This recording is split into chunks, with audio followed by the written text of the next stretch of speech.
So what I was doing on the factory assembly of this rear shock for the RM125 or any shock, this is what they call peened, and you gotta file it down before you loosen that nut, because basically peening is an overlapping of metal, and it actually goes over the nut.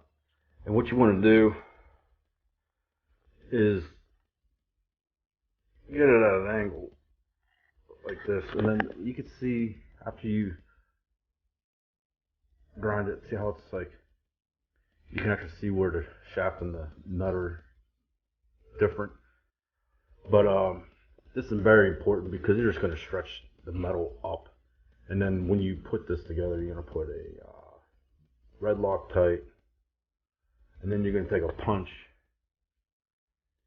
between the nut and the shaft material. You're just going to take a punch and basically tap it, so the two pieces of metal from each, the shaft and the nut, kind of smash together. And what basically all it is it's an extra safety, so this nut doesn't come loose.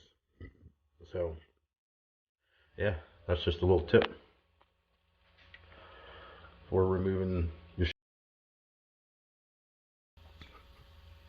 your seal and everything else, because this is dirty. She needs a cleaning, guys. Just a little tip of the day.